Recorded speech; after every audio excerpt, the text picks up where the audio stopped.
आइए हम प्रार्थना करें।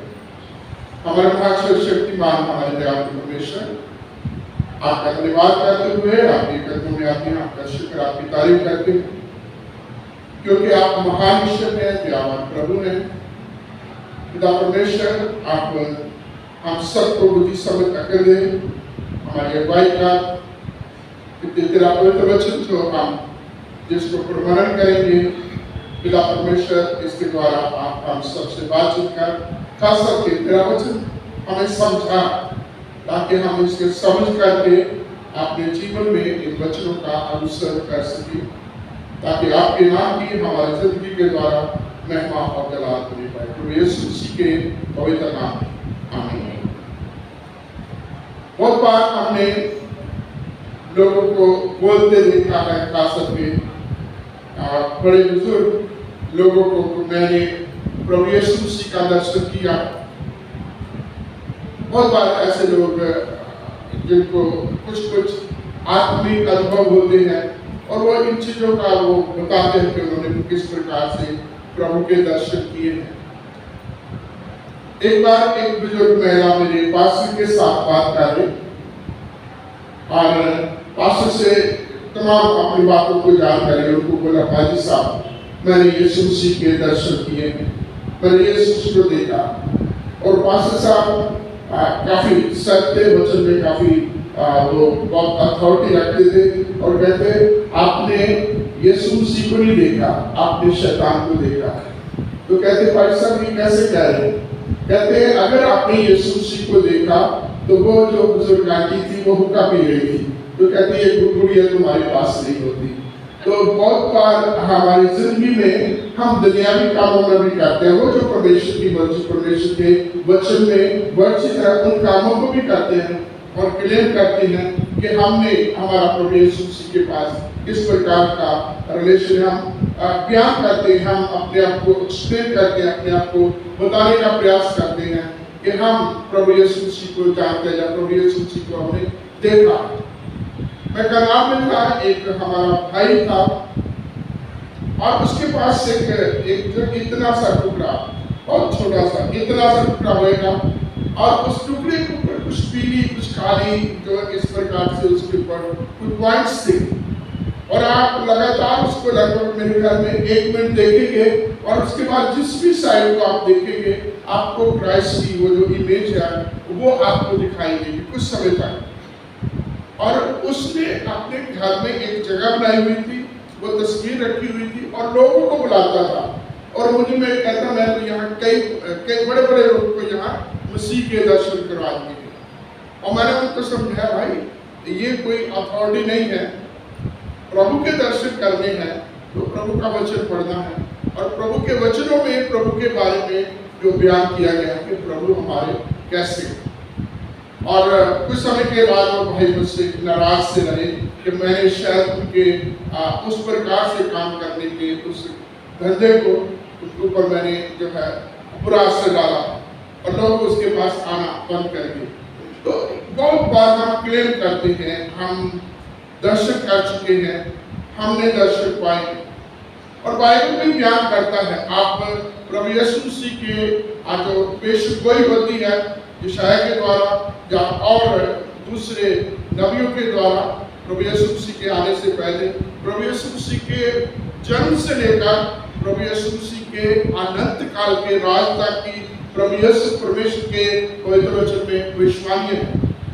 जो है यशायाह ने प्रभु यीशु मसीह के 700 साल पहले प्रभु यीशु मसीह के बारे में बताया था और ये बताया था कि एक कुंवारी गर्भवती होगी, पुत्र जनेगी और उसका नाम इमैनुअल रखा जाएगा। यशायाह 9 में कहता है कि हमें एक बालक उत्पन्न हुआ है, हमें एक पुत्र दिया गया है और उसका नाम अद्भुत युक्ति करने वाला, पराक्रमी परमेश्वर, अनंत काल का राजा और शांति का राजकुमार रखे जाएगा। इस प्रकार से डिस्क्रिप्शन है प्रभु यीशु मसीह के नाम की, उसका नाम कैसे होगा और उसके नाम के क्या क्या अर्थ होंगे। और जब हम पवित्र वचन को पढ़ते हैं और ये हमें बताता है हमारे प्रभु यीशु मसीह कैसे, जो आज हमारे सामने पिक्चर आती है पेंटिंग के रूप में, जिस भी तरीके से पिक्चराइज की हुई जो भी आती है, ये इमेजिनेशन है कि वो कैसे थे। आप प्रभु यीशु मसीह के बारे में, प्रभु यीशु मसीह के एक दर्शन देखेंगे तो ये शायर ने जो लिखा है, वचन लिखा, उसकी सूरत इतनी खराब हो गई थी कि कोई उसको देखना नहीं चाहता था। उससे देख करके लोग उससे मुंह फेर देते थे। उसने क्योंकि उसने हमारे हमारे अपराधों को अपने ऊपर ले लिया और उसकी सूरत बहुत बिगड़ चुकी थी। और ऐसे जब हम आगे आते हैं तो गॉस्पेल के लेखक जो है, चारों के तीन जो है, और जगहों पर हम बयान करते हैं कि प्रभु यीशु मसीह कैसे आया। प्रभु यीशु मसीह को पहला दर्शन जब देखते हैं तो वचन कहता है, स्वर्गदूत कहते हैं, तुमने तुम्हारे लिए एक बालक उत्पन्न हुआ है। और हम देखते हैं उन गिरहरियों ने जाकर उस जगह को देखा और उस जगह पर मरियम और उस बालक को जो जन्मा है उसको देखा। एक नन्हा, एक गरीब, एक कंगाल, एक बहुत ही असहाय सा। और एक आगे जब बढ़ते हैं प्रभु यीशु मसीह सेवकाई करते हैं तो एक जो है एक मक्कड़ की तरह एक इस प्रकार से, जिसका ना कोई घर है ना कोई ठिकाना है, इस प्रकार से हम प्रभु यीशु मसीह को देखते हैं। प्रभु यीशु मसीह के बारे में हम देखते हैं। और हम जो आज हमने शायद पूरा तीसरा अध्याय, प्रेरितों की काम उसके तीसरे अध्याय में पढ़ा, और उसके साथ ही जो हमने जो है गॉस्पेल में से पढ़ा है, यूहन्ना रचित सुसमाचार में से, यहाँ भी प्रभु यीशु मसीह के बारे में। और जब हम इन वचनों को पढ़ते हैं, ये वचन बताते हैं हमारे प्रभु यीशु मसीह कैसे थे। हमारे प्रभु यीशु मसीह कैसे थे दुनिया की नजर में, रोमी हुकूमत की नजर में, उसमें के धार्मिक अगुओं की नजर में, और परमेश्वर की नजर में वो कैसे थे। और आज विश्वासी और कलीसिया की नजर में वो कैसे, हकीकत में वो कैसे है। और यूहन्ना जो प्रभु यीशु मसीह का प्रिय चेला था, प्रभु यीशु मसीह को बहुत नजदीकी से देखा था, प्रभु यीशु मसीह की हर चीज को उसने बड़ी नजदीकी से, बड़ी बारीकी से देखा। और उसका यूहन्ना रचित सुसमाचार, जिसको हम Zonai thoughts and Zonai gospel इसके नाम से जानते हैं, उसके बीच में उसने बयान किया है। गॉस्पेल, यूहन्ना की इंजील, तीनों पत्रियां और प्रकाशित वाक्य। जहाँ हम देखते हैं प्रभु यीशु मसीह का एक मैजेस्टिक चेहरा, जब प्रभु यीशु मसीह पावर के साथ जिंदा होकर के अपने चेलों के बीच में आते हैं, द्वार बंद है और प्रभु यीशु मसीह के बीच में आ उपस्थित होते हैं। और यहाँ प्रभु यीशु मसीह की सामर्थ बताती है कि उसको कोई भी दुनिया की कोई भी ताकत, कोई भी बाउंड्री प्रभु यीशु मसीह को रोक नहीं सकती। और वो वहाँ उनके बीच में, जहाँ द्वार बंद थे और चेले डरे हुए थे, वहाँ आके उनके बीच में खड़ा और उनसे बोला, तुम्हें शांति मिले। यूहन्ना ने जो आगे, जो अभी हमारे बीच में प्रकाशित वाक्य पढ़ा गया, जब पढ़ता हूँ मैं अपने व्यक्तिगत बात करता हूँ, इसको एंजॉय करता हूँ। आप भी कभी इसे पढ़िए, इस वचन को पढ़िए, धीरे धीरे करके पढ़िए और सोच समझ के पढ़िए, एक शब्द के ऊपर ध्यान दीजिए। रियली आप एंजॉय करेंगे। आप एंजॉय नहीं करेंगे, आप भर जाएंगे, प्रभु के दर्शन से भर जाएंगे और आपको वास्तविक रीति से पता चलेगा कि प्रभु यीशु मसीह कैसा। और फिर ये दुनिया की जितनी भी तस्वीरें बनी हैं, ये सारी जो है ना, बहुत होनी सी, बहुत अलग सी, बड़ी अजीब सी हो जाएगी। और मैं भी ऐसा नहीं आपका डिसीजन हो सकेगा कि आप इन तस्वीरों को लगाना, देखना, इनके ऊपर विश्वास करना बंद कर देंगे। यूहन्ना प्रभु यीशु मसीह का प्रिय चेला, इस समय वो आखिरी चेला है जो जिंदा बुजुर्ग हो चुका है और लगभग उसकी उम्र 95 के आसपास है। प्रभु यीशु मसीह के जितने भी चेले थे, अलग अलग जगहों में, अलग अलग घटनाओं में मरवा दिए गए। और ये एक ऐसा चेला है जो अभी तक जीवित है। और इसके बारे में प्रभु यीशु मसीह ने पतरस को एक बार ये भी कहा था कि जब प्रभु ने कहा कि मैं तुझे स्वर्ग की कुटिया दूंगा, ये तमाम अधिकारों की बात होगी, तो उसके तरफ कहता कि इसका क्या होगा। तो प्रभु यीशु मसीह कहता, तुझे उससे क्या, यदि मैं चाहूं तो मेरे आने तक वो बना रह सकता है। तो उसने प्रभु यीशु मसीह का दर्शन, प्रभु यीशु मसीह का इतने खूबसूरत तरीके से, इतने जिसे बोलते हैं मैजेस्टिक तरीके से, इतना बहुत ही बढ़िया उसने प्रभु यीशु मसीह का बयान किया। वो कैसा, आपने कई बार पढ़ा है, आपने पढ़ा भी होगा, तो उसके बीच में हमें पता रहेगा प्रभु यीशु मसीह का कैसा अधिकार है, प्रभु यीशु मसीह का जो व्यक्तित्व कैसा है, प्रभु यीशु मसीह की अथॉरिटी कैसी, पावर कैसी है, और प्रभु यीशु मसीह कैसा हमारा ईश्वर है, किस परमेश्वर की हम आराधना करते हैं। और इसकी इस तस्वीर की जो हम प्रकाशित वाक्य के पहले जो है उसके 9 वचन से 20 वचन तक हमें अभी भाई सत्यनारायण के द्वारा पढ़ा गया है। इसको डैनियल ने बड़े अच्छे तरीके से, सेम चीज बड़े अच्छे तरीके से इसको बयान किया, उस भविष्यवाणी को लिखा हुआ। तो हम जो लिटरेचर मानते हैं, भविष्यवाणी की किताबें जिनको मानते हैं, डैनियल और दूसरी प्रकाशित वाक्य। और डैनियल 7वें अध्याय में प्रभु यीशु मसीह का ऐसे रूप जो है जो बयान करता है। प्रभु यीशु मसीह के बारे में मनुष्य के पुत्र के तौर पर उसको प्रस्तुत किया गया है, उसकी वेशभूषा, उसकी तमाम बातें उसमें जो है लिखी गई है। वचन में लिखा है, 9वां वचन, उसमें लिखा है कि मैं यूहन्ना जो तुम्हारा भाई और यीशु मसीह के क्लेश और राज्य और धीरज में तुम्हारा सहभागी परमेश्वर के वचन और यीशु मसीह की गवाही के कारण पटमस टापू में था। प्रभु यीशु मसीह का ये चेला कह रहा कि मैं तुम्हारा भाई, और प्रभु यीशु मसीह के काम, प्रभु यीशु मसीह की गवाही, प्रभु यीशु मसीह के गवाही के क्लेश में मैं पटमस टापू पर था। और यहाँ ये एक सजा याफ्ता व्यक्ति है, इसको पनिश किया गया है और कहा गया है एक ऐसा टापू जो 37 किलोमीटर में है और यरूशलेम के सदर्न वेस्टर्न पार्ट में है। और उस जगह पर ये 37 किलोमीटर के बीच में ये टापू है, जिसको रोमी सरकार जो है उन तमाम पॉलिटिकल प्रिजनर को इस जगह पर भेज दी थी, ताकि वो यहाँ उनको हर चीज जो उनकी दुनियावी जरूरतें हैं, बेसिक जरूरतें हैं, वो यहाँ पूरी ना हो, और धीरे धीरे करके वो खत्म हो जाए। अब यूहन्ना को शायद एक बार एक जलते हुए तेल में भी डाला गया था और प्रभु ने वहां से जिसको बचाया। और यूहन्ना को इस समय जो धार्मिक पद्धति है वो प्रभु यीशु मसीह की जिस प्रकार से उसने गवाही दी है, जिस प्रकार से प्रभु यीशु मसीह का बयान उसने किया, यूहन्ना ने अपने सुसमाचार के पहली 4-5 आयतों में देखते हैं कि उसने किस सेंसेशनल तरीके से जो है प्रभु यीशु मसीह के बारे में बताया, किस प्रकार से उसके ईश्वर तब और उसके मनुष्य तब की बात, संपूर्ण मनुष्य को संपूर्ण ईश्वर के तौर पर उसको प्रस्तुत किया है। और ये बताया कि वो है जो हमें परमेश्वर से मिला सकता, वो है जो हमें ईश्वर के रहने की आशीषों के अधिकारी बना सकता है।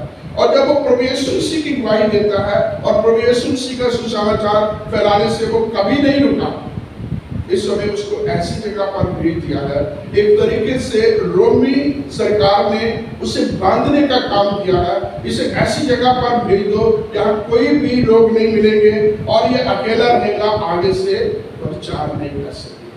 अभी देखिए दुनिया में जो काम हम करते हैं हमारे लिए हमारे विरोध में किया जाता है। एक कहावत है, मैन प्रपोजेस गॉड डिस्पोजेस। मनुष्य बहुत कुछ करना चाहता है, लेकिन होता वही है जो हमारा परमेश्वर जो उसको मंजूर है, जो उसकी योजना में होता है। प्रभु वो कर सकता है जो किसी भी मनुष्य, उसके लिए कोई काम कठिन नहीं है, असंभव नहीं है, उसके काम करने की कोई सीमा नहीं है।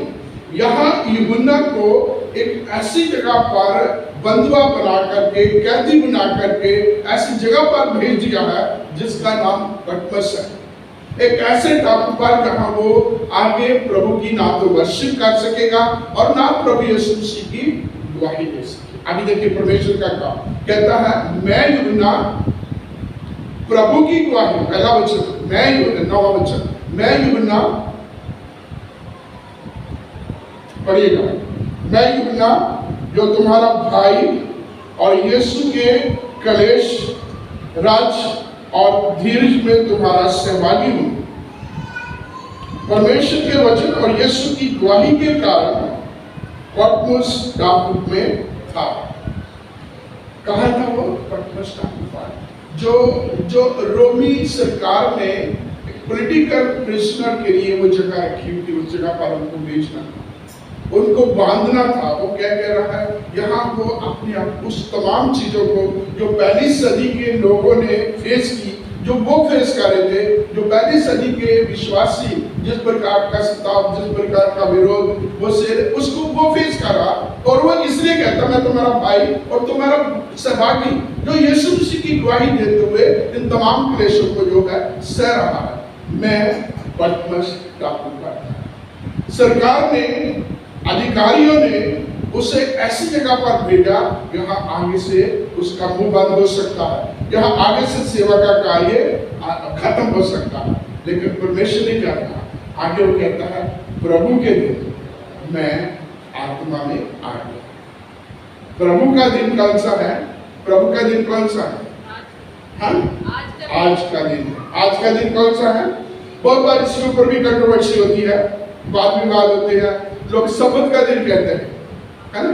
लेकिन ठीक है, प्रभु का दिन सब्त का दिन है, 7वां दिन है, लेकिन बाइबल कहती है सब्त के दिन प्रभु यीशु मसीह कब्र में था, और सब्त के अगले दिन जो है प्रभु यीशु मसीह, नेक्स्ट डे टू द सब्त, वो मुर्दों में से जी उठा। और तब से पहली सदी के लोग जो है next day, first day of the week, जिसको हम संडे कहते हैं, उन्होंने प्रभु यीशु मसीह की आराधना, प्रभु यीशु मसीह की स्तुति की। हम यहूदियों को और हम सेवंथ एडवेंटिस्ट को और बहुत सारे ऐसे दूसरी डिनोमिनेशन है जो सब्त को मानते हैं, हमारा एक ही उनके सामने ये है कि हम प्रभु के दिन को मानते हैं, जिस दिन प्रभु ने कब्र, शैतान, मृत्यु और उसकी तमाम जो ताकतों को तोड़ा। जैसे हम वचन में पढ़ते हैं कि उसने मृत्यु के डंक को तोड़ा, उसके डंक को ललकारा, हे मृत्यु तेरी जय कहाँ रही। जब उसने शैतान और उसकी ताकतों का खुल्लम खुल्ला तमाशा उड़ाकर मुर्दों में से जी उठा, उस दिन को हम मनाते हैं। मैं करनाल में था, कई बार दुकान में जाना होता था, जिसको हम शोरूम बोलते हैं, कुछ ऐसे उनके नाम होते हैं, तो वहाँ क्रॉस होती थी, क्राइस्ट की ऐसे, तो उसमें क्या होता, क्रॉस के ऊपर क्रूस, प्रभु यीशु मसीह को क्रूस पर लटकाया होता था। तो मैं उनको कहता आप ऐसी जो है क्रॉस माप लेके आया करो, वो क्रॉस जिसके ऊपर प्रभु यीशु मसीह सिंपल क्रॉस है वो लेके आया करो। तो वो मुझसे बोलते फादर इसका क्या मतलब है? मैं क्या क्रूस का मतलब है कि अभी भी क्रूस पर है। तो क्या हमारा विश्वास क्या है? He is no more on the cross, है ना? He has risen from the dead. हम कहते हैं ना मसीह हमारे लिए हुआ, मसीह जिंदा और मसीह फिर आने वाला है। तो क्या है वो? He is no more on the cross, he is no more in the tomb, he is risen and he lives forever and ever and he will rule forever and ever. वो क्या है? वो जिंदा होके वो जीवित है और हमेशा अनंत काल से अनंत काल तक वो राज्य करेगा। दर्शन है ये प्रभु, इस प्रभु को मुझे और आपने जानना है और इस प्रभु को की मुझे और आपने आराधना करनी है। यूहन्ना कहता है प्रभु के दिन, प्रभु के जी उठने के दिन, प्रभु के आराधना करने के दिन में आत्मा में आ गया। आत्मा में आने का मतलब क्या? वो वर्शिप कर रहा, कोई भी बाउंड्री, कोई भी जगह, किसी भी जगह, किसी प्रकार का बंधन, कोई हमें प्रभु की वर्शिप करने से रोक नहीं सकता। अब देखिए प्रेरितों के काम 16वें अध्याय में पौलुस और सिलास के बारे में हम पढ़ते हैं। उनको जेल में बांध डाला गया, उनकी टांगों को लकड़ी से बांध के एकदम से स्ट्रेच, ताकि वो किसी प्रकार से मूव ना कर सके। वो जेल में है और वचन कहता आधी रात का समय वो प्रभु की स्तुति, प्रभु की प्रशंसा करता है। शारीरिक पीड़ा, विरोध, हर प्रकार की सजा वो हमें प्रभु की आराधना करने से रोक नहीं सके। हम जब कैलवरी क्रूस पर प्रभु यीशु मसीह के अंतिम शब्दों के बारे में विचार करते हैं तो प्रभु यीशु मसीह के बारे में पहले 2 वचन खास करके 3 वचन, उसमें हम देखते हैं कि अब जो पूरे गलील प्रांत आसपास के इलाकों में जो घूमा, जिसने बहुत सारे लोगों को चिकाई दी, बहुत सारे काम किए, बड़े बड़े काम किए, अब वो घूम फिर नहीं सकता। अब वो शरीर के ऊपर टांग दिया गया है, लेकिन उस शरीर पर टंगे हुए भी वो प्रभु से प्रार्थना करता है। प्रभु से क्या प्रार्थना की पहले वचन में? लोगों की माफी के लिए, जिनको माफ कर क्योंकि ये नहीं जानते। दूसरा, आश्वासन देता, प्रार्थना को सुनता है कि आज ही तो मेरे साथ स्वर्ग लोक में होगा। पौलुस और सिलास जो है वो जेल में थे और प्रभु की आराधना कर रहे। प्रभु ने बहुत बड़ा काम किया। जेल सुपरिटेंडेंट और उसका परिवार प्रभु को ग्रहण करके पूरे घराने ने बपतिस्मा लिया और विश्वास की कलीसिया में आ गए। यहाँ यूहन्ना सजाफता है, सजा पाया हुआ है, देश से निकाला हुआ है, एक टापू पर, एक बहुत दूर उसको जो है भेज दिया गया है। यहाँ उसे कोई नहीं मिल सकता, लेकिन उसे प्रभु का पता था कि ये प्रभु का दिन है और प्रभु के दिन वो आराधना कर रहा, प्रभु की वर्शिप करता है। और जब वो प्रभु की वर्शिप कर रहा है तो वचन में लिखा वो प्रभु के दिन आत्मा में आ गया। और फिर प्रभु ने अपना उसको दर्शन दिखाया, प्रभु ने उससे बातचीत करनी चाहिए। पहले वो बता रहा वो कहाँ है, वो कौन है? वो एक आम विश्वासियों की तरह उनका भाई है, उनका सहकर्मी है। प्रभु के राज्य की गवाही, प्रभु के राज्य के क्लेश में, प्रभु के राज्य के विस्तार में वो सजा पाया हुआ है। वो तमाम चीजों को जानता है। आप देखिए आज हमारा चर्च, इंडियन चर्च पहली सदी के बराबर, कितनी सिमिलैरिटीज है। वो भी मिनॉरिटी में थे पहली सदी में, हम भी मिनॉरिटी में हैं। उनके ऊपर भी क्लेश था, हमारे ऊपर भी क्लेश था। उनको भी सताया जाता था, उनको भी मारा जाता था, उनके भी चर्च, उनकी भी तमाम आराधनालय तोड़े जाते थे और उस जैसे व्यक्ति घर घर घुस के उनको निकालता था, मारता था। आज भी लोग घरों में घुसते हैं, तोड़ फोड़ करते हैं, मार पिटाई करते हैं और प्रभु के वचन के ऊपर रोक लगाता है। लेकिन मेरे प्रियो, मैं आपको ये कहना चाहता हूँ कि जिस परमेश्वर की मैं और आप आराधना करते हैं, उसकी आराधना करने के लिए कोई सरकार, कोई हुकूमत, कोई अथॉरिटी, किसी प्रकार का कोई अधिकार हमें बंद नहीं कर सकता। यूहन्ना को पटमस टापू में डाला गया तो प्रभु की आराधना कर रहा, प्रभु के दिन प्रभु की वर्शिप कर रहा है और आत्मा उसके ऊपर उतर आया और आत्मा ने उसे बताया। वो कहता जब मैंने उसको देखा, दूसरा वचन पढ़ेंगे, 10वां वचन पढ़ेंगे।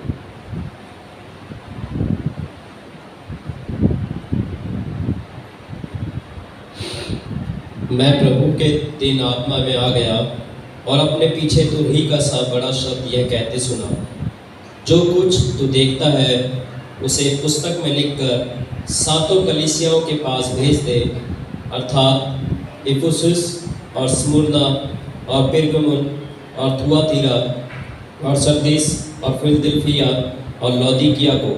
अभी देखिए प्रभु यीशु मसीह का काम रोकने के लिए उन्होंने यूहन्ना को पटमस टापू में भेज दिया और वचन कहता वो वर्शिप कर रहा था, प्रभु के दिन आत्मा में आ गया तो उसने एक आवाज सुनी। उस आवाज का नाम लिखा, कैसी? तुरहियों की सी। ये जो तुरही के नाम आते हैं ये अंतिम समय का निशान है। जब प्रभु न्याय करने के लिए आएगा तो आप अगर पढ़ेंगे परमेश्वर का पवित्र वचन, पहला थिस्सलुनीकी है उसका 4था अध्याय और उसके 16-17 वचन मिलेगा। उसमें लिखा उस समय प्रधान दूत का शब्द सुनाई देगा और परमेश्वर की तुरही फूकी जाएगी। कब? जब प्रभु यीशु मसीह बादलों पर इस पृथ्वी पर आएंगे। और आपको इन तुरहियों का बारे में, तुरहियों के नंबर के बारे में प्रकाशित वाक्य में बहुत बात देखी गई। यहाँ यूहन्ना पटमस टापू में है, रास्ते बंद है, लेकिन प्रभु अपनी सामर्थ्य के द्वारा तुरहियों की आवाज के साथ उसके साथ बात करने के लिए, हम कलाम होने के लिए वहां पहुंचा। उसने तुरहियों की सी आवाज देखी। आगे देखेंगे। तब मैंने उसे जो मुझसे बोल रहा था देखने के लिए अपना मुंह फेरा और पीछे घूमकर मैंने सोने की 7 दीपटें देखी और उन दीपटों के बीच में मनुष्य के पुत्र सदृश एक पुरुष को देखा जो पांव तक वस्त्र पहने और छाती पर सोने का पटुका बांधे हुए था। उसके सिर और बाल श्वेत ऊन वरन पाले के समान उज्ज्वल। ध्यान से सुनिएगा, ये प्रभु यीशु मसीह के ये है चेहरा, ये है उसके दर्शन जिसको हमने देखा। पढ़िएगा। सिर और बाल श्वेत ऊन वरन पाले के समान उज्ज्वल थे और उसकी आंखें आग की ज्वाला के समान थी। उसके पांव उत्तम पीतल के समान थे जो मानो भट्टी में दबाया गया हो और उसका शब्द बहुत जल के शब्द के समान था। वह अपने दाहिने हाथ में 7 तारे लिए हुए था और उसके मुख से तेज दुधारी तलवार निकलती थी। उसका मुंह ऐसा प्रज्वलित था जैसा सूर्य कड़ी धूप के समय चमकता है। जब मैंने उसे देखा तो उसके पैरों पर मुर्दा से गिर पड़ा। उसने मुझ पर अपना दाहिना हाथ रखकर कहा, मत डर, मैं प्रथम और अंतिम हूँ और जीवता हूँ। मैं मर गया था और अब देख मैं युगानुयुग जीवता हूँ और मृत्यु और अधोलोक की कुंजियाँ मेरे ही पास हैं। इसलिए जो बातें तूने देखी हैं और जो बातें हो रही हैं और जो बातें इसके बाद होने वाली हैं, उन सब को लिख ले, अर्थात उन 7 तारों का भेद जिन्हें तूने मेरे दाहिने हाथ में देखा था, और उन 7 सोने की दीवटों का भेद। वे 7 तारे 7 कलीसियाओं के दूत हैं और वे 7 दीवट 7 कलीसियाएं हैं। तो यहाँ प्रभु यीशु मसीह के बारे में लिखा है कि जब मैंने पीछे मुड़ करके जो मुझसे बात कर रहा था उससे देखा तो वो मनुष्य के पुत्र की तरह था। उसके डिस्क्रिप्शन है, उसके कपड़े, उसका चेहरा, उसकी आंख, उसके बाल, उसके पैर, उसकी तमाम वो चीजें, उसकी आवाज और वो क्या कह रहा है उसके बारे में डिस्क्राइब किया गया है इस छोटे से वचन में। और कितनी महान, कितनी सुंदर, कितनी, मैं कहता हूँ कितनी अद्भुत पिक्चर है जो प्रभु यीशु मसीह के बारे में यहाँ दिखाई गई है। रोमी सरकार ने बंदिश लगाई कि ये आगे प्रभु का काम ना कर सके, और प्रभु ने इस बंदिश वाली जगह पर यूहन्ना को ऐसे इस्तेमाल किया कि ना सिर्फ जो बातें हो चुकी हैं, जो हो रही हैं, बल्कि आने वाले समय में जिसको आज भी हम जो है बातें करते हैं, जिसके बारे में हम सोचते हैं, जो आज भी बातें होने वाली हैं, उस समय पटमस टापू पर पहली सदी में परमेश्वर ने या प्रभु यीशु मसीह के द्वारा, यूहन्ना के द्वारा प्रभु यीशु मसीह ने वो लिखवाया। ये बात उसने क्या कहा, पहले तो उसने उससे बातचीत की और फिर उसे एक आदेश दिया, ये बातें लिख। किसको? इफिसस की कलीसिया, थुआतीरा की कलीसिया, स्मुरना, सरदीम, लौदीकिया, और इस प्रकार से ये 7 कलीसियों के बारे में। यहाँ ये जो 7 कलीसिया है इसको एशिया माइनर कहते थे, आज इसको तुर्की बोलते हैं। तुर्की जिसमें आपने पिछले दिनों में देखा बहुत बड़ा कुछ शायद अर्थक्वेक आया था, किस प्रकार की कोई नेचुरल डिजास्टर हुआ था, ये टर्की में है। और ये 7 कलीसिया, इसके अलावा और बहुत सारी भी कलीसिया थी। प्रभु यीशु मसीह ने 7 स्पेसिफिक कलीसियों का नाम दिया। इसका मतलब कि 7 का मतलब एक कंप्लीट वर्क, और प्रभु यीशु मसीह 7 कलीसियों को एक स्पेसिफिक मैसेज दे रहे हैं और उनके थ्रू आज पूरी कलीसिया को, मेरे और आपको वो मैसेज अपनी आवाज पहुंचा रहे हैं। और एक एक कलीसिया की क्या स्थिति है, वो लोग कैसे हैं, उनके बीच में कौन कौन है, उनके स्टाफ, उनके चैलेंज, उनकी परेशानियां क्या क्या है, और हर कलीसिया के साथ प्रभु यीशु मसीह बात कर रहा है। यहाँ लिखा है कि जब मैंने घूम के देखा तो मैं 7 समाधानों को और जो है उनके बीच में एक मनुष्य के पुत्र के समान घूमता हुआ देखा। किसको? जो मनुष्य के पुत्र के समान था। तो प्रभु यीशु मसीह, आप देखिए, बड़ी बड़ी अलग सी चीज देखी कि 7 कलीसिया है और प्रभु यीशु मसीह सारी कलीसियों के बीच में। आज जबकि इस समय कारिस्मेटिक चर्चेस बहुत हैं, पेंटिकॉस्टल एवेंजेलिक चर्चेस बहुत हैं, तो बहुत बार हम मेन लाइन चर्चेस के बारे में नेगेटिव चीजें सुनते हैं, उनमें यीशु मसीह नहीं। एक जब हम शुरू में थे, हम सेमिनरी में थे, तो 2 चीजें, 2 नाम थे, CNI और CSI। CNI का वो ऐसे बोलते थे, क्राइस्ट नॉट इनसाइड, और CSI के लिए बोलते थे, क्राइस्ट श्योरली इनसाइड। मतलब ऐसे इस प्रकार के जोक बने होते। और बहुत बार मैंने जिस चर्च में मैंने आरंभ किया पंजाब में, वो मेरा पास्टर ये कहता था कि यही एक सच्ची कलीसिया है और यही पूरे हिंदुस्तान में या पूरे पंजाब में यही एक अच्छा बाइबल स्कूल हो सकता है। इसके अलावा कोई सेवक नहीं, कोई कलीसिया नहीं, कोई और कोई नहीं है, यही। और जब हम प्रकाशित वाक्य पहला अध्याय देखते हैं तो प्रभु यीशु मसीह सातों कलीसियों के बीच में, अर्थात हर कलीसिया के बीच में घूमता था, हर कलीसिया के साथ था। और यहाँ दूसरी चीज, जब ये ट्रिब्यूलेशन में थे, जब ये परेशानियों में सताव में थे, हर कलीसिया के बीच में उनके कामों को, उनकी कमजोरियों को, उनके हार्डशिप को, तमाम को देखते प्रभु यीशु मसीह के साथ वादे भी करते, प्रतिज्ञा भी करते हैं और उनकी कमजोरियों को भी देखते। आपने एक वचन पढ़े हैं, और हर चर्च की खूबियों को बोलने के द्वारा, हर चर्च की बातों को देखने के द्वारा, अप्रिशिएट करने के द्वारा प्रभु यीशु मसीह का एक शब्द आता है, क्या है? मुझे तेरे खिलाफ एक बात कहनी है। इफिसुस की कलीसिया को कहता, तूने पहला सा प्यार छोड़ दिया। आगे वो कहता है, तू ना तो गर्म है ना सर्द है। और इस प्रकार से और कई, हर कलीसिया के बीच में वो कुछ न कुछ उनकी बात को बताता, और साथ में आगे चेतावनी, पहले जैसा हो। इन तमाम चीजों को छोड़ करके पहले जैसा। तो यहाँ प्रभु यीशु के बारे में हम देखते हैं, उसके दर्शन के बारे में। और वो प्रभु यीशु मसीह आगे पहली चीज, वो अपने लोगों के बीच में है, इस सताव के बीच में, परेशानी के बीच में वो अपने लोगों को छोड़ता नहीं है। आप पुराने नियम में देखेंगे, जब शद्रक मेशक अबेदनगो को आग के मड्डे के बीच में डाल दिया था, वहां भी प्रभु यीशु मसीह है। वो राजा जिसने डाला था, वो खुद गवाही देते हैं, डाले 3 गए थे दिखाई, 4 दे रहे हैं, तो चौथा जो है मनुष्य के पुत्र की तरह है। और जब हम 7वें अध्याय डैनियल में पढ़ते हैं, वहां मनुष्य के पुत्र की तरह, और यही डिस्क्रिप्शन, उसकी वेशभूषा, उसके बाल, उसकी आंखें कैसी हैं, वो तमाम चीजों का बयान किया गया है। और फिर हम इसमें देखते हैं, जब हम देखते हैं कि प्रभु यीशु मसीह का चेहरा कैसा, प्रभु यीशु मसीह है कैसे, प्रभु यीशु मसीह अपने लोगों के साथ बात कर रहे हैं। यहाँ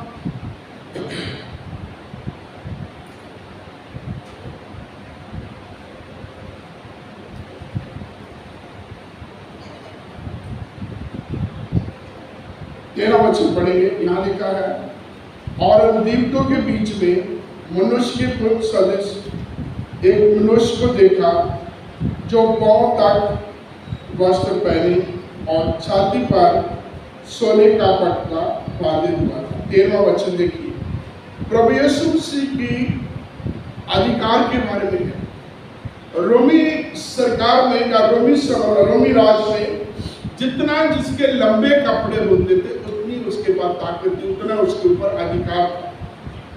ये कहा जाता है, longer clothes you have, higher authority you have. और जितने आपके पास लंबे कपड़े का मतलब है कि आप अधिकार रखने वाले, आपके पास ताकत, आपके पावर। और प्रभु यीशु मसीह के बारे में, प्रभु यीशु मसीह के कपड़ों के बारे में, कि उसके कपड़े कितने थे, देखिए कितने थे,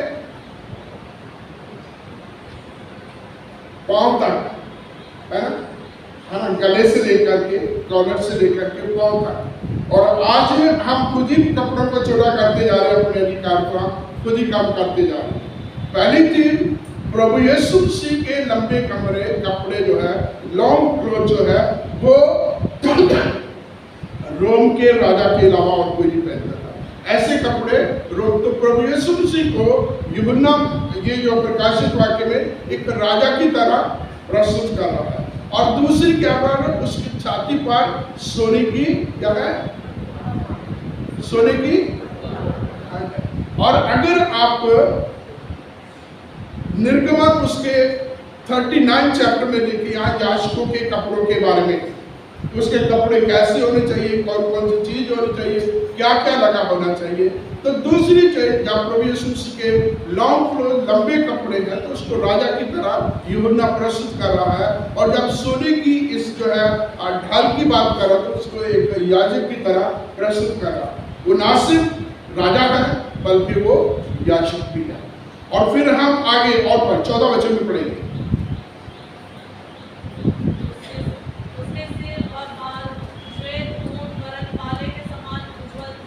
कैसे थे उसके जो है सिर के बाल, कैसे थे, पाले के समान। ये प्रभु यीशु मसीह कहते हैं ना, एक गीत गाते हैं, बुजुर्गी होस्ती दुनिया के सारी, मैंने उसकी बुजुर्गी के बारे में बताते हैं। बुजुर्गी मतलब इस विजडम एंड होलीनेस। प्रभु यीशु मसीह के जो ऊन के से सफेद चमकते हुए उजले बाल हैं, वो प्रभु यीशु मसीह की विजडम, उसकी जो है बुद्धि, उसके ज्ञान के बारे में बताते हैं और उसकी पवित्रता के बारे में। उसके बाल कैसे थे? ऊन की तरह सफेद थे। आगे 14 वचन।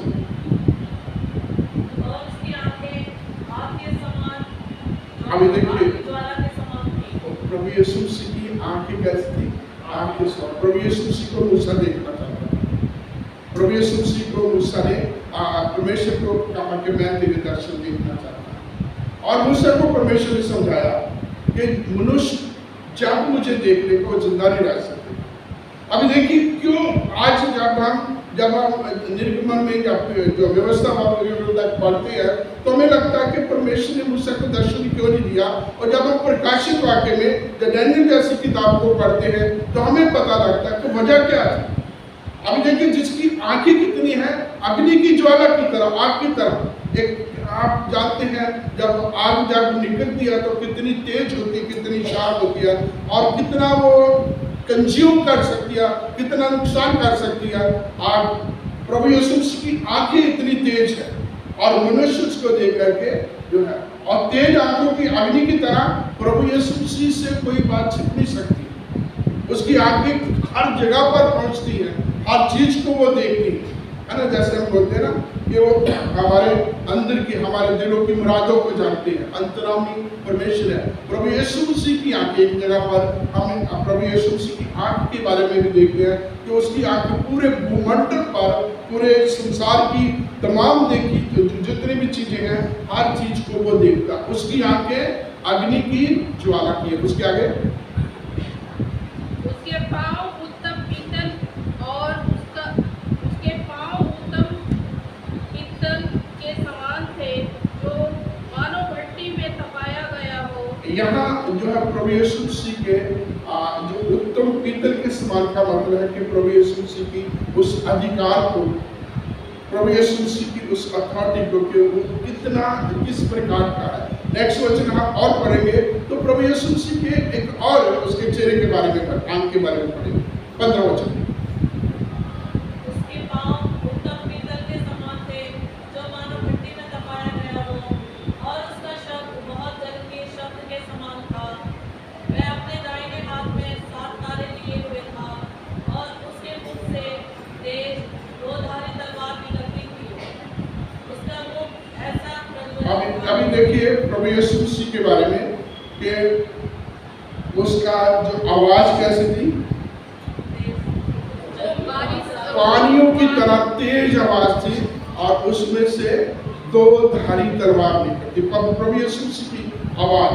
हम जब जाते हैं ऐसे झरनों के पास जाते हैं, समुद्र के पास जाते हैं, हम ऐसे जब पानी गिरता है तो इतनी तेज उसकी आवाज आती है कि हम दूसरी आवाज को सुन नहीं पाते। तो प्रभु यीशु मसीह की आवाज से ज्यादा पावरफुल कोई आवाज नहीं है इस दुनिया में। कितनी भी आवाजें उठे, जो यीशु मसीह की आवाज है, जो परमेश्वर की आवाज है, वो फाइनल है, उससे ऊपर कोई आवाज नहीं है। और उसके मुंह जो आवाज भी निकलती थी वो कैसी थी? 2 धारी तलवार की तरह थी, जो जजमेंट भी करती है और जो अनुग्रह से भी भरी हुई है। 2 तरीके के काम करती है प्रभु यीशु मसीह की आवाज। वो जजमेंटल भी है और वो ग्रेसफुल भी है। वो हमें काटता छांटता है और वो हमें हील भी करता है। वो हमारे लिए कुछ भी जो है अधिकार रखता है। उसकी आवाज इस प्रकार की है। आपने प्रभु यीशु मसीह की आवाज सुनी? प्रभु यीशु मसीह की आवाज सुनी जब प्रभु यीशु मसीह अपने चेलों के साथ जा रहे थे और झील में जो है एक बहुत बड़ा तूफान उठा। प्रभु यीशु मसीह के चेले कहते तो हमें बचा दो। क्या हुआ? क्या हुआ? बोले जल्दी से, क्या हुआ? प्रभु यीशु मसीह ने एक शब्द कहा, बी स्टिल, है ना, शांत हो जा। तो क्यों इतनी आंधी तूफान क्यों होगी? उस आंधी तूफान के आवाजों से भी प्रभु यीशु मसीह की आवाज पावरफुल है, उनको भी वो शांत कर सकती है। और फिर उसके मुंह से 2 धारी तलवार जो खुद न्याय करती है, जो खुद अनुग्रह करती है। और इस प्रकार से हम देखते हैं कि उसका चेहरा कैसा है, जैसे दोपहर की तरह एक पूरे पावर के साथ जिस समय जो सूरज चमकता, इस प्रकार से प्रभु यीशु मसीह का चेहरा था। इसलिए मूसा ने कहा, उसकी आंखों को देख करके, उसकी आवाज को सुनकर से, आवाज से निकले हुए शब्द को सुन करके, उसके चेहरे को सुन देख करके, तमाम इन चीजों को देख करके मनुष्य कभी भी परमेश्वर की धार्मिकता के सामने खड़ा नहीं रह सकता। इसलिए जब यशायाह ने देखा तो यशायाह कहता मैं नाश हुआ, दानियल कहता मैं मुर्दा सा उसके पैरों में गिर गया। यही यूहन्ना भी कह रहा है कि जब मैंने उसको मुड़ के देखा, जब उसकी तमाम चीजों को देखा, कहता है मैं मुर्दा सा उसके पैरों में गिर गया, अधमुआ होकर के उसके पैरों में गिर गया। अब जो उससे बातें कर रहा है, जो उसे बातें समझा रहा है, जो आने वाले समय की बातें बता रहा है, जो उसको उसकी कह रहा है मैं तुम्हारे साथ हूँ, उनके बीच में है, उसको जब उसने देखा, उसकी वास्तविकता उसके सामने आई, तो वो पाँव के उसके जो है उसके पाँव में जा करके अधमुआ सा जाइए वो फेंट हो गया। और वचन में लिखा है प्रभु यीशु मसीह ने अपना दाहिना हाथ उसके ऊपर हाथ रख करके उसे कहा, उससे आगे बात की। दाहिना हाथ रखने का मतलब पावरफुल हाथ जो है वो उसके ऊपर, उससे पहले वो कहता है जिसके हाथ में 7 तारे हैं। 7 तारे का मतलब उसके हाथ में ताकत है। आप अदरवाइज 7 तारों के अलावा भी और देखो कि हम सब पढ़े लिखे लोग हैं, एक तारे का वजूद कितना है, जितने हमने स्कूल में पढ़ा है, एक तारा इस पृथ्वी से लाखों गुना बड़ा, कई गुना बड़ा। सही है ना? एक तारे का जो आकार है वो हमारी इस पृथ्वी से कई गुना ज्यादा है। और प्रभु यीशु मसीह के हाथ में कितने तारे हैं, है ना? कितना पावरफुल हाथ है, अर्थात उसके हाथ में ताकत है, उससे बड़ा कोई सामर्थ्य नहीं है। और उसने वो अपना सामर्थ्य हाथ यूहन्ना के ऊपर रखा और उससे क्या, उससे बातचीत की, मत डर। पढ़िएगा, यहाँ से पढ़िएगा, जब उसने अपना हाथ उसके ऊपर रखा और उससे कहा मत डर, मत डर, मैं प्रथम और अंतिम और जीता हूँ। मैं मर गया था और अब देख मैं युगानुयुग जीता हूँ, और मृत्यु और अधोलोक की कुंजियाँ मेरे पास हैं। इसलिए जो बातें तुमने देखी हैं और जो बातें हो रही हैं और जो बातें इसके बाद होने वाली हैं, उन सब को लिख ले। यहाँ प्रभु यीशु मसीह जब यूहन्ना किसने दर्शन किए, बातचीत हुई, देखा प्रभु यीशु मसीह को, वचन में लिखा वो अधमुआ सा होकर के वो उसके पाँव में गिर गया। और प्रभु यीशु मसीह ने अपना सामर्थ्य हाथ उसके ऊपर, अपना दाहिना हाथ उसके ऊपर रख करके उससे कहा मत डर। और आगे क्या बोलता है, मैं कौन हूँ, अल्फा और ओमेगा हूँ, मतलब और कोई नहीं है, आदि भी मैं हूँ और अनंत भी मैं, अंत नहीं, आदि भी मैं हूँ और अनंत भी मैं। और उसके बाद क्या कहता है, मैं ही कहूँ, उसके बाद मैं मर गया था अब, है ना? तो अभी हमने ईस्टर 2 संडे पहले मनाया, वो प्रभु यीशु मसीह जिसको इस जो है रोमियन का या उस समय की धार्मिक जो पद्धति, उन लोगों ने जब मरवा दिया कि वो कहता था मैं मर गया था, आज अब देख मैं युगानुयुग जीवित हूँ। अब क्या है, अब मेरे पास अधोलोक की चाबी भी मेरे पास है ना? तो क्या कह रहा, मैंने मृत्यु को, मैंने उसकी ताकत को, मैंने उसके डंक को तोड़ दिया है, शैतान की ताकत को भी मैंने खत्म कर दिया है। अब चाबी मेरे पास है, मैं जब चाबी खोलूंगा तो अपने लोगों को उसमें से निकालूंगा, मैं चाबी खोलूंगा तो अपने लोगों को फिर उस स्वर्गीय राज में लेके, ताकि मैं अनादि से अनादि तक, अनंत काल से अनंत काल तक वो मेरे साथ रहेंगे। तो हम प्रभु का धन्यवाद देते हैं। बहुत बार हम प्रभु के दर्शन की बात करते हैं, प्रभु के चेहरे की बात करते हैं। आज वो प्रभु क्रूस के ऊपर नहीं है, आज वो प्रभु कब्र के बीच में नहीं है। यही मरी माता को बोला, वो लेडीज को कहा कि वो कब्र में नहीं है, वो जी उठा।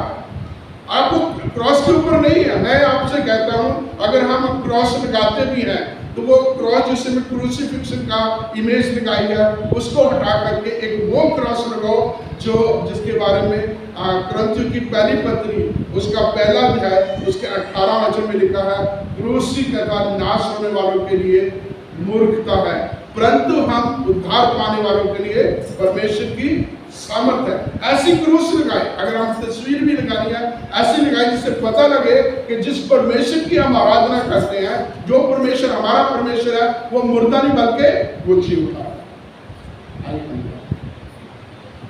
महान शक्तिमान हमारे दयावान परमेश्वर, तू जो जिंदा है, तू जो आदि और अंत है, तू जो युगान युग तक जीवित और राज करने वाला प्रभु है, हम आपका धन्यवाद देते हैं। थोड़े से समय में अपनी सीमित बुद्धि के साथ तेरे पवित्र वचनों को मनन करने का समय दिया है।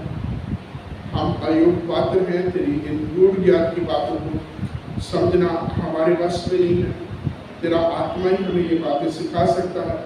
और आपसे विनती करते हैं, मुझ पर और मेरे इन तमाम प्रियों पर आपकी आत्मिक अभिषेक, आत्मिक शक्ति, आत्मिक बुद्धि, आत्मिक ज्ञान हो, ताकि हम आपकी बातों को समझ सकें, उनको अपने हृदय दिल में रख के उनके ऊपर मनन करें, इनके अनुसार चले, ताकि हमारी जिंदगी से आपकी महिमा, आपका चला जाना हो। इस प्रार्थना को सुने हमारे प्रभु और उद्धारकर्ता मसीह के पवित्र